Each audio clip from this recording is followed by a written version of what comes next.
The following program was made possible by the generosity of those who have determined to hold fast to the true Roman Catholic religion, as expounded by the Roman Catholic Church before the disasters of Vatican II and the so-called New Mass.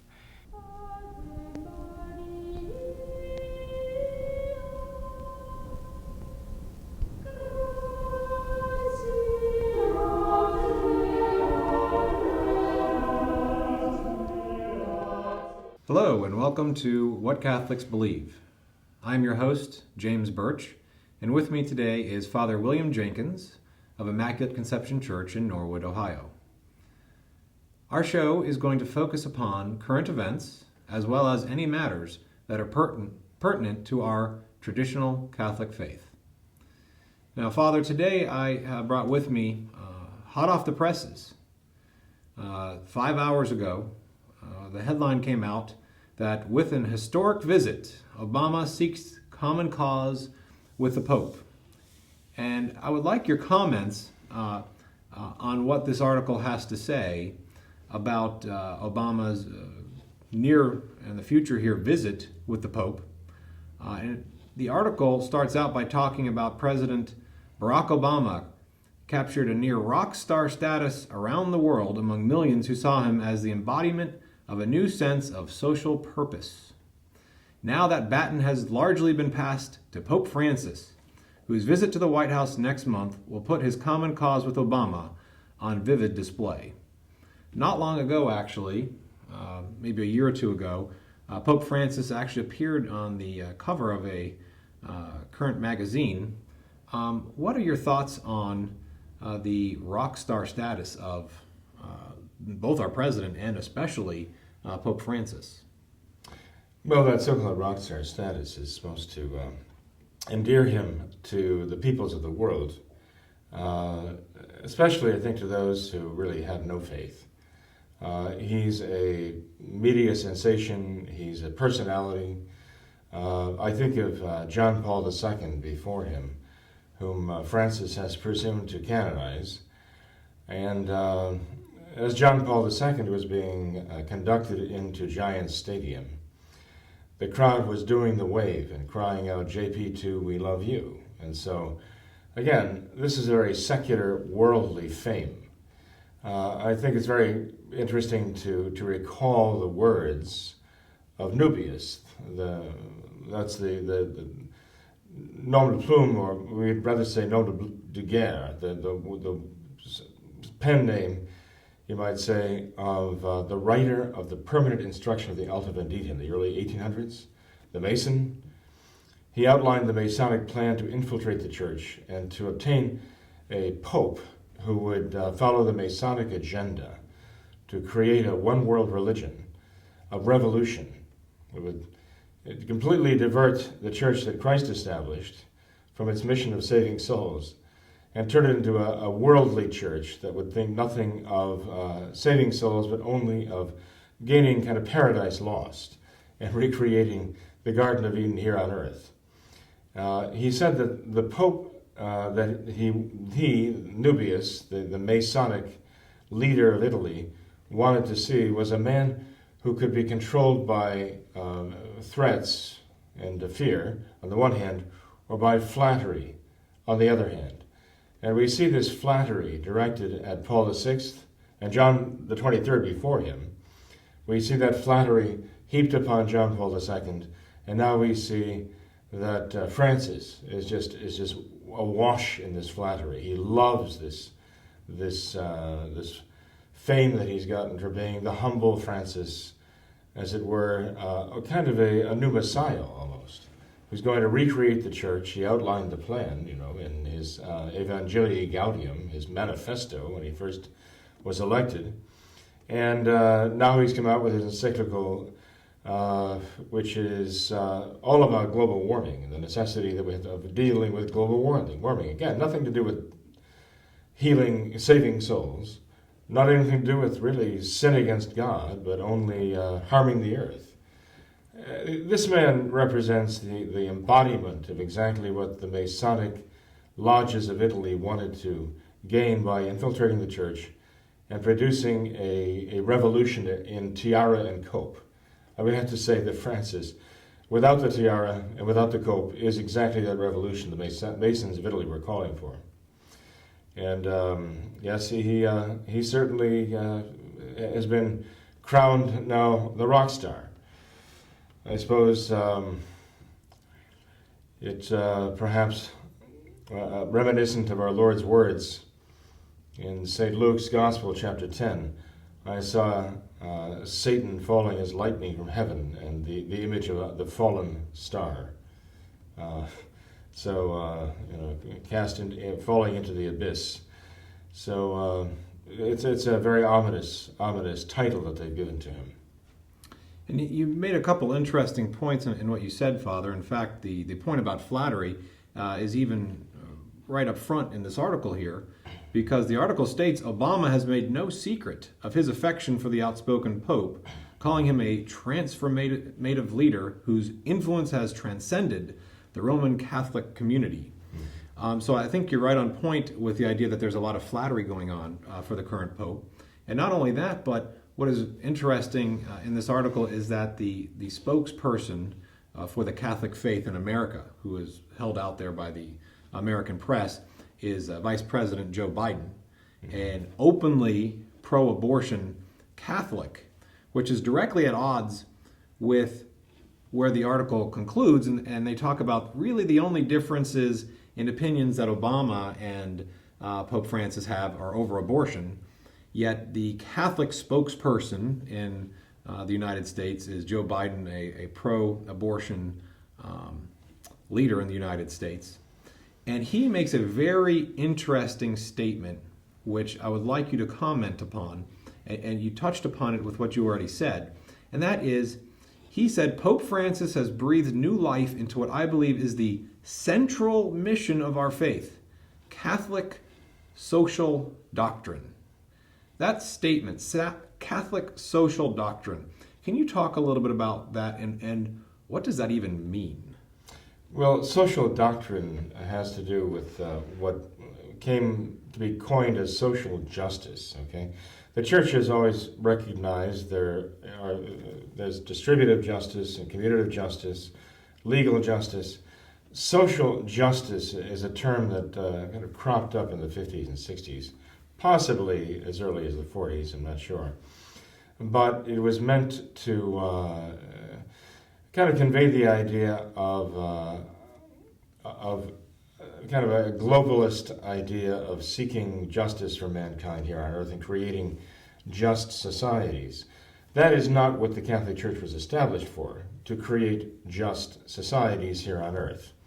Obviously, the Church is concerned with justice because it's a virtue.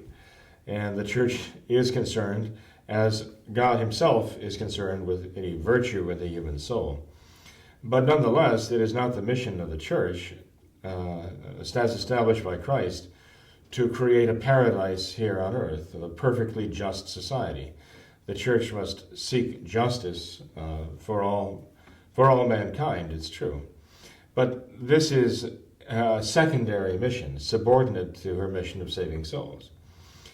So Francis, on the other hand, being the embodiment of this Masonic ideal of a pope. Remember, I mean, he is the Pope of the Novus Ordo. He's the Pope of the New Order.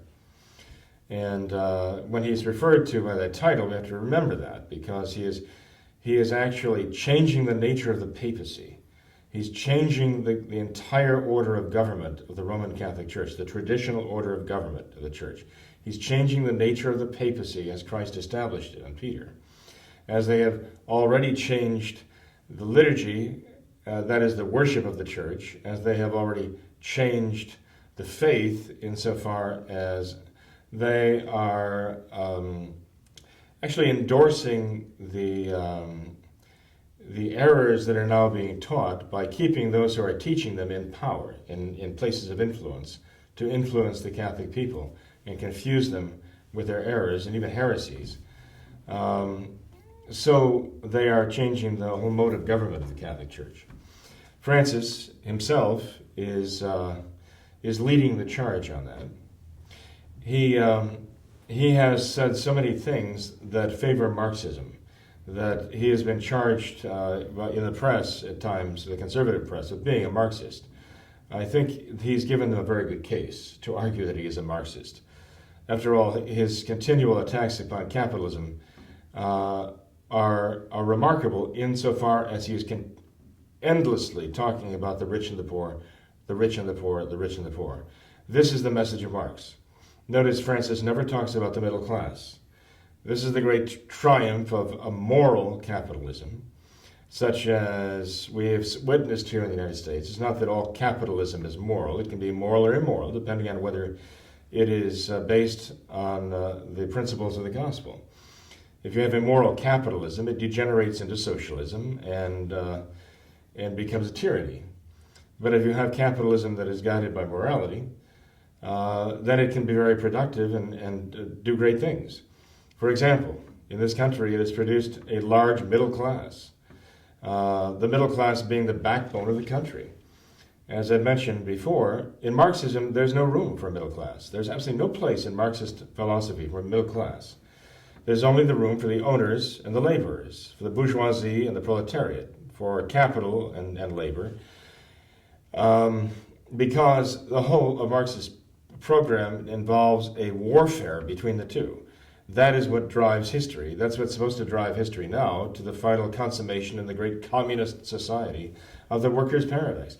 You take away that conflict between the rich and the poor, and you have no Marxism. You have no Marxist dynamic. You've lost everything. And Marx's entire philosophy comes crashing down to nothing. That is why the middle class is the target wherever Marxist theory takes over. Wherever there's a socialist society, it always targets the middle class. It has to make the middle class disappear. It has to divide between the rich and the poor, because otherwise Marxism can't work. We see that happening here in the United States right now with Obama's economic policy, where the middle class is under a terrible strain because it is actually under attack. Why would the middle class completely bring Marxist theory down? Because in the middle class you have owners who are laborers and laborers who are owners. You bring together capitalists and labor. The bourgeoisie and the proletariat become one in the middle class insofar you have owner workers, people who have worked themselves into a position of wealth where they actually now own something. And they can use their ownership now to increase their wealth, better their position, hire people, and enable those people to work themselves out of poverty to where they can become middle class. They can also be not only laborers, but owners as well. When you bring together the property classes and the laboring classes and make them one in the middle class, again, there's a resolution to this conflict. And that is exactly what the church has been hoping for. To find a resolution to the conflict, until Francis, of course. And Francis now wants to raise the Marxist specter again of the rich and the poor, and he wants to basically ignore the middle class as though they didn't exist. He wants to then set the rich and the poor against each other. This is pure Marxism. Francis has condemned capitalism over and over again. But he has never condemned socialism. He has never condemned Marxism. He has actually never condemned communism. He has said that communists are actually secret Catholics. Why are communists secret Catholics in Francis's view? Because they are concerned about the poor. As if you could accept that as being that. We've seen how communists are concerned about the poor. All we have to do is read Bella Dodd's School of Darkness, and we see how the communists are concerned about the poor. That's a huge lie. But the fact is, Francis is perpetrating this lie. He's fomenting, he's actually propagating this lie, that the communists are actually concerned about the poor. Then he doubles that up with a terrible lie, saying that is what the church is primarily concerned about. And as though the souls of others than the poor are of no concern to the church. But he's not talking about souls here. Right? He's talking about economic conditions. That's all he's talking about. Again, he's the perfect Masonic Pope of a Novus Ordo, of a new order. So, when they talk about this with regard to social justice and social doctrine of the church, as being the central concern of the church. They're talking about their new church, the new church they've created, which we refer to as the new order. And we get that, not because we've simply invented that term. It's the very term that Paul VI used when he propagated his Novus Ordo, his new order. He called it himself the Novus Ordo. You bring up a very interesting point, which maybe for myself and some of our listeners might bring up the question, well, what does the Catholic Church want to do then? How is it going to keep there from being that conflict between the rich and the poor? And maybe that brings us to some of St. Robert Bellarmine's writings about the proper place of civil authorities and church authorities, written several hundred years ago. I think that there's a grave misconception in the world that some of the kings in ancient times and the idea that there was the divine right of kings came from the Catholic Church, which is really just not true. In Bellarmine's writings, he talks about the fact that the church is supposed to be centrally concerned with the authority it needs to wield spiritually to help the people, and then the civil authorities can worry about the social causes. The two do need to work together, and of course the kings, or as the time has developed, the governments of different nations would be subservient to the spiritual needs of the church. And I guess is what you're saying that basically Francis has shifted the central purpose of the church governing body over into the same sphere as the civil, and now we're left with almost no governing body to help people spiritually. Well, essentially, the Novus Ordo is precisely that. It is modernism. It's simply the Novus Ordo is modernism. It's the religion of modernism. That's what it is. Okay, I mean, we're talking about the Catholic faith and the Catholic religion. The real Catholic faith, the traditional Catholic faith, not the Novus Ordo, okay? The real Catholic faith is the system, or the set of truths that we believe, or the doctrines that we believe, that Christ himself has taught us. They are really brought down to us through sacred scripture and sacred tradition. The Catholic religion is putting those doctrines into practice. It's the practice of that faith. The Novus Ordo religion is a set of beliefs. It's kind of a belief system. You might even call it a set of unbeliefs, because what it is, as St. Pius X said in his encyclical Vicenti Divinici Gratiis in 1907, is the denial of faith. It's the rejection of faith.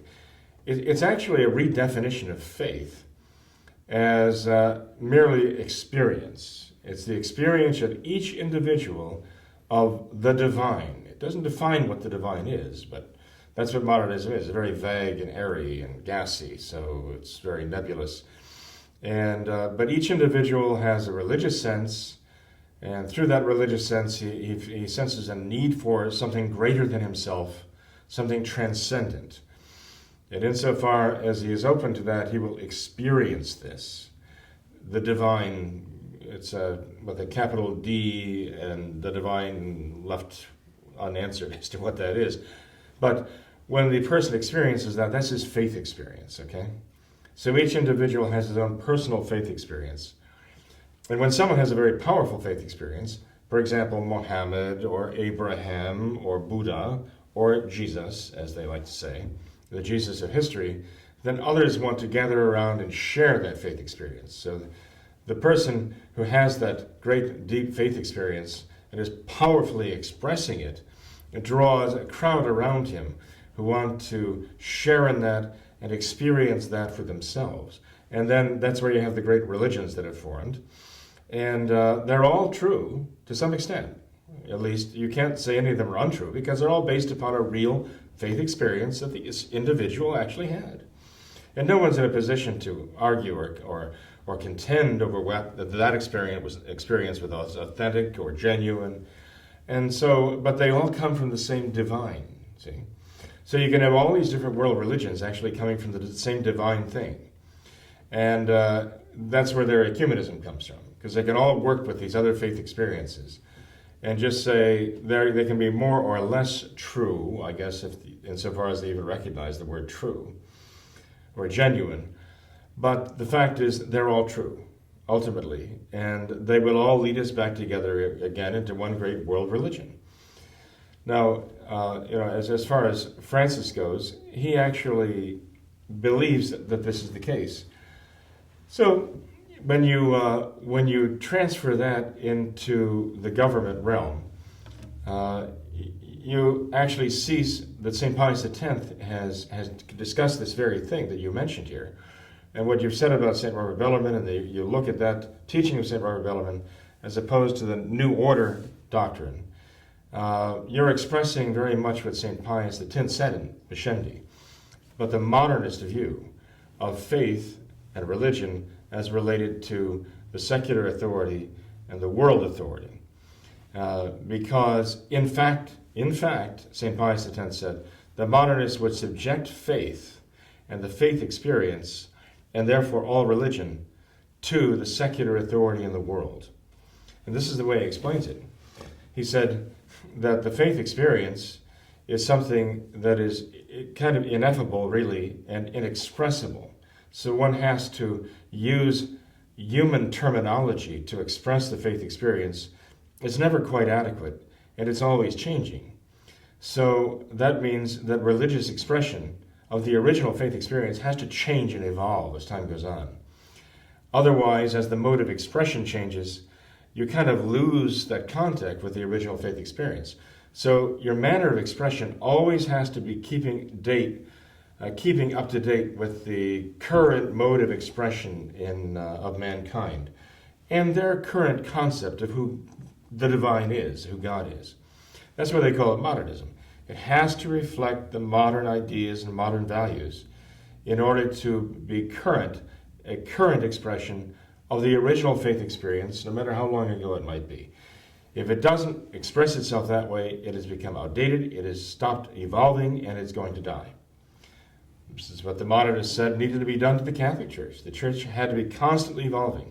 Remember what Francis said? He said that change is the tradition of the Catholic Church. Change is the tradition of the Catholic Church. Nothing stable. Nothing remains the same. Everything is constantly changing. That is what we call tradition. It's absurd.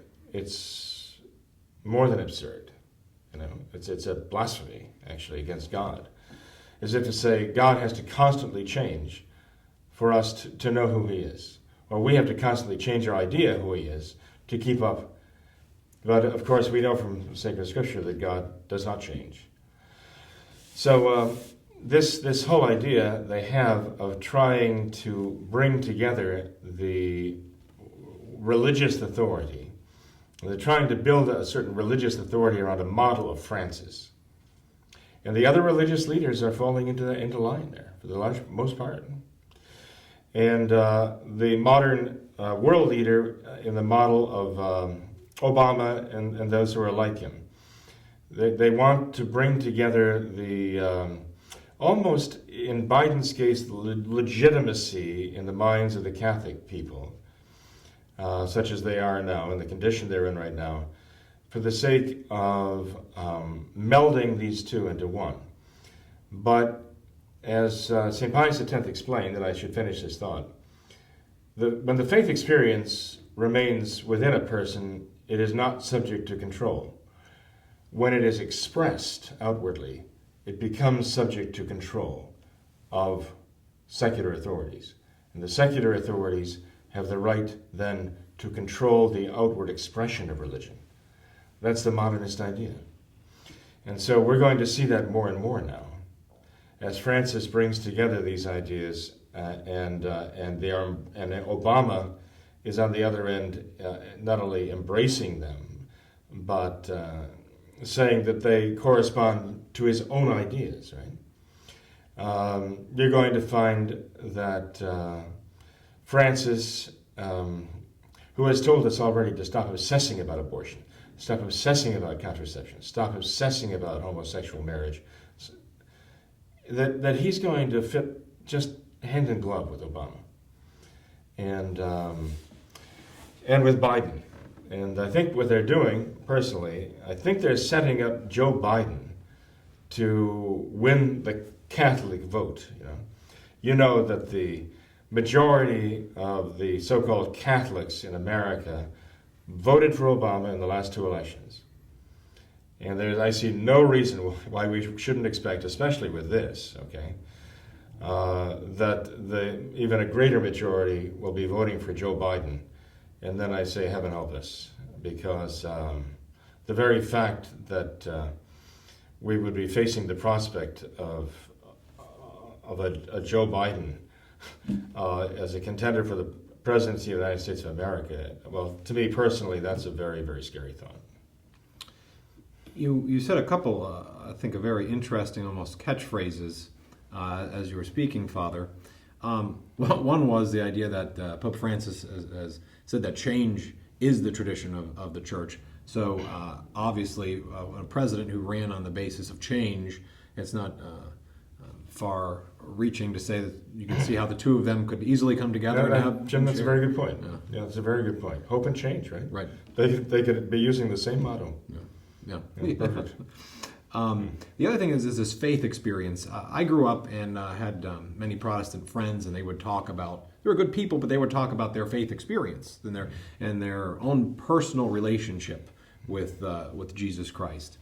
And it's very interesting that this is now being put forth by Francis and by the modernists, because it harkens back to the time of Martin Luther and the idea that people are saved with faith alone. And it was through him that the whole divine right of kings started, because at first he told all the people, well, faith saves you, go out, do whatever you want to do. And then that caused such anarchy that he pulled back and said, whoa, kings and princes, you have the divine right. You're the one who needs to crush the people.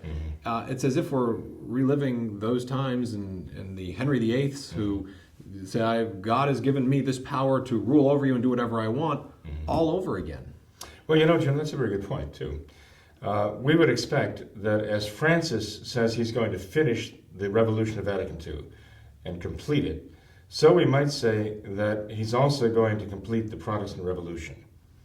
And he's basically going to surrender the church into the power of the secular authorities. In fact, there'll be no real distinction between the two. And that's what the revolution of Martin Luther and the revolution of Henry VIII did. Brought together the secular authority. That's what the revolution actually of the Orthodox division for the church in the year 1054 did. Brought together the secular authority with the church authority, and the church became kind of you might even call it a department of state of the church, And so it was that the Russian Orthodox Church was led by the Tsar, right? And Henry VIII became the head of the church, so-called established by Christ, in England. And this is what the secular authorities have wanted to do from the very beginning. The secular authorities were wanting to use the moral authority of the church to govern not only the body but the soul. And even though the modern church, Francis doesn't really talk about the soul very much, and if they did, they'd use a different definition of it than the Catholic definition. But the fact is, the secular authority wants to have complete domination, and this is the way to get it, by having the church come to it, make its submission, almost be melded together with it, so that you have some kind of secular high priest, who speaks with this moral authority. And ultimately you're going to have that be the Antichrist. This is what we fear is coming about. Bishop Fulton J. Sheen, Archbishop Fulton J. Sheen, whom you know, wound up actually receiving preferment from the Novus Ordo, from the New Order, and becoming the Archbishop of Rochester, New York. Before he was actually promoted to that position, he was sent away for re-education. And I'm not sure what length of time, but I've heard this from a number of people who knew him, that he was sent away for re-education before he could be incorporated into the Novus Ordo Church. So I don't think it's a stretch to say that they brainwashed him. Could it be done? Oh, yes. Oh, yeah. They're very good at that. They use every trick in the book to brainwash people. They've been very, very successful. The fact that they're bringing together this religious authority and the secular authority for a one world church in a one-world socialist empire governing, which has absolute surveillance powers over every man, woman, and child on the face of the earth. At least that's what they're trying to establish right now. That's not surprising. Archbishop Sheen talked about the fact that we are in this phase now of the coming of the Antichrist. He actually made it very clear. And this one world authority, which was going to claim the religious authority over mankind as well as the secular authority. And it was going to be completely consumed by the things of the world and completely divert human minds from any idea of heaven, salvation, spiritual perfection, the grace of God. And we're going to seek our heaven here. We're going to create our own heaven. To listen to Francis, he seems very much in tune with that message. And certainly that is striking with a resonance, that has a resonance in Obama. So I'm afraid that when we see these two get together, we're seeing a portent to the future, which is, well, it's very ominous. And I guess that actually is the overarching problem and even theme maybe of what you're saying, in that the church is becoming, instead of our spiritual leader, is becoming a leader to try to create paradise here on earth. And that's why we see all of these little catchwords that get used by the press, by Biden, by Francis, by Obama, about climate change and poverty, but never anything about our spiritual lives. Right. Well, the landmark encyclical of John the 23rd was Populorum Progressio, right? The progress of peoples. And ever since then, it's all been about what do we do to make the earth a better place, a happier place, a just place, where we can all live in peace and enjoy the fruits of the earth. That's the message of the new church. That's the new order. You know, when our Lord came, he came to save us, right? But he didn't come to save us from poverty. He didn't come to save us from leprosy. He didn't come to save us from hunger. He didn't come to save us from even death. He did raise the dead to life, and he fed thousands at a time, miraculously. He healed the lepers. He did all these wonderful things, but all of those who received these miraculous interventions to save them from leprosy and hunger and so on, they would all eventually die and then go to the judgment seat of our Lord. And Christ wants to save us from sin and the death caused by sin. That's the second death, as it is referred to in the book of the Apocalypse. And that is eternal death. That's the death that drives the life of God out of the soul. It destroys the sanctifying grace of God in the soul. And the new church does not speak of these things, seems to have no concept of these things. The last four things, death, judgment, heaven, and hell, these are the things that traditionally the church would look upon as the four great last realities that every human being must face. These are not spoken of in terms of the Catholic faith at all by the modern church. The modern church is obsessed, like a Masonic church would be, and a modernist church would be, with the things of the world. So those who are following the traditional Catholic faith are going to be concerned about the salvation of the soul, the virtues of the soul, not only sins against our fellow men, but sins against God. And the modern church will not, obsess, I guess, as Francis says, but the modern church will be very concerned, even unto martyrdom, with the crimes of abortion and contraception and homosexual marriage, because these are things that offend God. What Francis is essentially saying is, don't be so concerned about the things that offend God, be concerned about the things that offend man, because insofar as these things offend your fellow man, they offend God. And so he's putting man in the place of God, but people don't often interpret what he's saying, exactly, and the sense that he's giving it, it's not a gratuitous inference for us to see what he's saying here, that he's putting man in the place of God. This is forecast to come. St. Paul's second epistle of Thessalonians says very clearly it's going to happen, a great apostasy.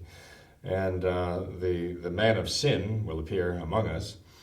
Who that is, we don't know. I mean, I've actually had people ask me if Barack Obama is the Antichrist, and I tell them, well, it's not an unfair question, perhaps, because Barack Obama, we've been told, actually is related to the expression lightning from heaven. And of course, as you recall, St. Luke chapter 10 talks about our Lord. Our Lord says, I saw Satan falling as lightning from heaven.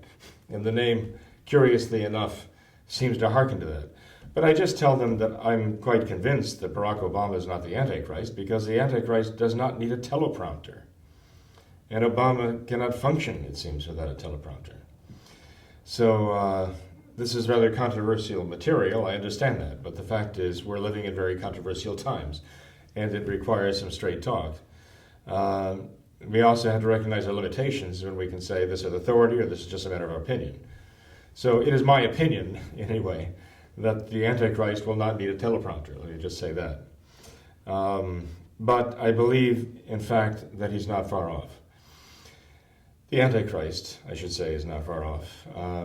And when I say that, I can say that that is not only my opinion.